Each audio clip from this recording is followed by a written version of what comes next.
என்னமா அது? எல்லாரும் ஒண்ணா வந்திருக்கீங்க, என்ன விஷயம்? அப்பா, அந்த அவ்வளவுக்காரருக்கு கொஞ்சம் கூட நாகரிகமே தெரியலப்பா. அப்படியா? ஆமா, ஏன் புருஷனே கண்ணு முன்னாடி அடிச்சாரு. அதனாலதான் இப்படி ஒரு முடிவு எடுத்தேன். இனியும் அங்க இருக்க கூடாதுன்னா இவங்க எல்லாரையும் கூட்டிட்டு வந்துட்டேன். வாங்க உள்ள வாங்க. ஆனந்த விகடல அம்பலக்கார பேட்டிய படிச்சு பெருமையோட உன்னை அந்த வீட்டுல கட்டி வச்சேன். எதுக்கு தெரியுமா? அந்த வீட்டு விளக்க ஏத்தி வைக்க, அணைச்சிட்டு வர இல்ல.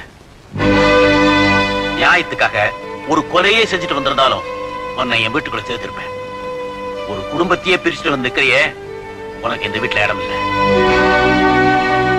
என்ன மாதிரி தகப்பனுங்க உன்ன மாதிரி பெண்களை பிறந்த வீட்டுல சேர்க்கறதுனாலதான் நீங்களும் அவங்க புருஷனுங்களை அவங்க வீட்டுல இருந்து பிரிச்சு இழுத்து கொண்டு நிக்கிறீங்க. மாப்பிள, பொண்ணத்தான் வலது கால எடுத்து வச்சு உள்ளவான்னு கூப்பிடுவாங்க, பிள்ளைய இடது கால எடுத்து வச்சு உள்ளவான்னு யாரும் கூப்பிட மாட்டாங்க.